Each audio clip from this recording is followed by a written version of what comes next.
As I mentioned earlier, WHAS was in transition when I first got there, and I think one of the reasons I was hired was because of my ability to talk turkey with the engineers and the engineering department. In the beginning, I worked with 2 or 3 engineers during my production shift each day. I would have to instruct each movement in the area of production that was made. After assessing the equipment possibilities and the personnel capabilities, I decided not only to instruct the what, but also the how. The engineers didn't like the latter. They thought I should just tell them the what, and they would decide the how, and that I had invaded their area of jurisdiction. Needless to say, there was great tension in the engineering department.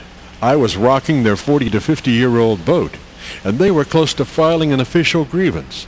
But I knew from a technical perspective that the way I was instructing them to perform was the most effective way to do it, with the best outcome results versus time.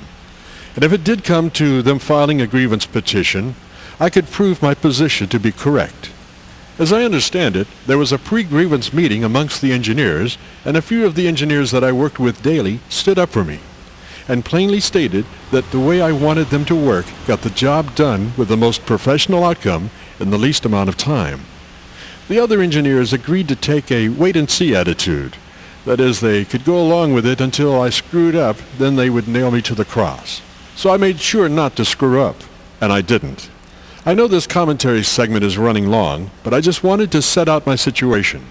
When you're trailblazing amongst unions, my AFTRA and their engineers union, you have to always be right, or they'll eat you alive.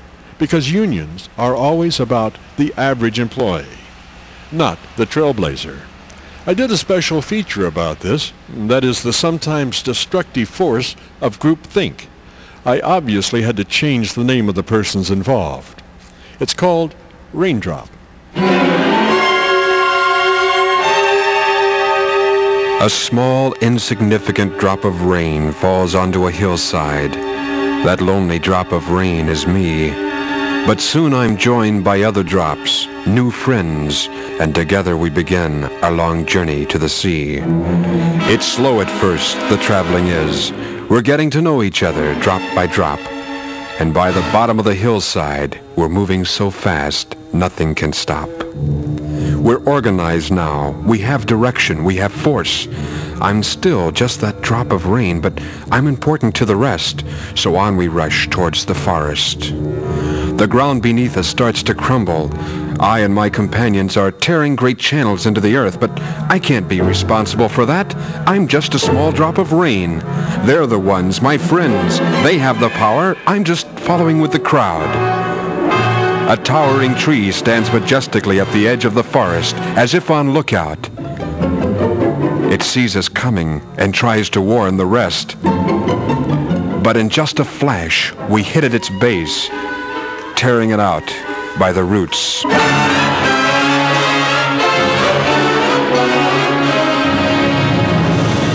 It crashes to the ground, stunned by the effects of a few drops of rain. For just a split second it lies motionless, face down in defeat. And then it begins to move. Move with us. We've conquered its mind and given it a new sense of direction. Destroyed its individuality, and it's now a part of us, leading the way like a mighty battering ram. But I can't be responsible for that. I'm just a small drop of rain. I have no power. I can't even stop myself. So it's on to the forest, on to destruction. The battering ram slams into the first line of trees. They shudder under the strain, surprised by the attack by one of their own. The battering ram turns sideways now as if on cue, so we can get behind and push. That first line of trees is a worthy opponent, for they have strength in number. They, grouped together, stand their ground for a number of seconds. Perhaps this will be our defeat, and we can cease this madness, this destruction. But no. My friends have learned to deal with trees. Erode away the soil, expose the roots, leave it nothing to hold on to. They are now conquered. The trees now have joined us, being led by their turncoat friend, the battering ram. How did I ever become a part of this? I never wanted to rule, to conquer, to destroy. I only wanted to be needed, to be part of the crowd.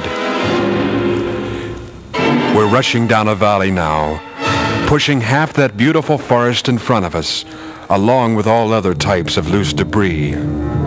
I feel soiled now. I used to be a clear drop of rain, but now I'm dark and muddy from the war. I feel no longer sensitive and clean, but rather cold and calculating. I've learned so many ways to destroy those things I was meant to nourish. But there's no time to think about that now. It's on to war. Look, down there, a town, at the end of the valley. Oh God, no, they can't mean that.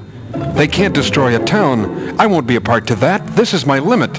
They've gone too far. I'll stop right here. I'll stop.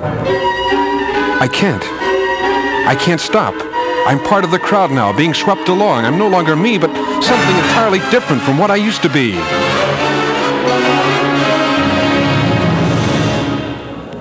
1,000 million gallons of water hit that town that day and ripped it off the map. Houses, cars, people, it made no difference.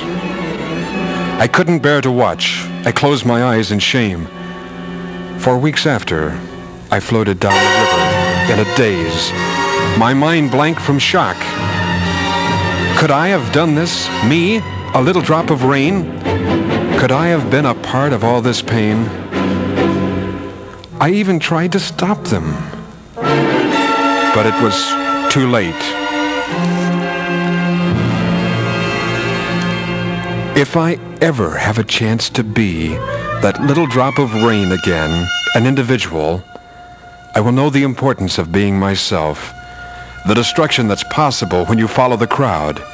I will need friendship, but it will not rule my sense of direction.